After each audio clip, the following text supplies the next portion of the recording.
এক সাহাবী বলল, নবী আমার ছেলে মিষ্টি খায়, বেশি মিষ্টি খায়, এত মিষ্টি কিনে দেওয়ার টাকা আমার নাই, আপনি ছেলের নসিহত করেন। বিশ্বনবী বললেন, বাবু তুমি কি বেশি মিষ্টি খাও? ছেলেটি বলল, জি নবী খাই। বিশ্বনবী বললেন, যাও আগামী সপ্তাহে তোমার বাবাকে নিয়ে আবার আমার কাছে এসো। বিশ্বনবী পরের সপ্তাহে ছেলেরে বললেন, ও ছেলে মিষ্টি বেশি খেও না, এত বেশি মিষ্টি খাওয়ার টাকা দেওয়ার টাকা তোমার বাবার নাই, কম কম খাবা, তাহলে তোমার বাবার উপর ihsan হবে। ছেলের বাবা বলল, নবী এই কথা তো গত সপ্তাহে বলতে পারতেন। বিশ্বনবী বললেন, কেমন করে বলি, কারণ আমি নবী তো মিষ্টি পছন্দ করি। এক সপ্তাহের ব্যবধানে নিজের অভ্যাসটাকে পাল্টালাম, মিষ্টি কম কম খাওয়া শুরু করলাম, আগে নিজে আমল করলাম, তারপরে তোমার ছেলেরে বললাম।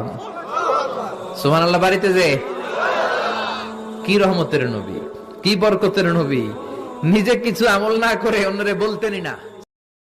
Likey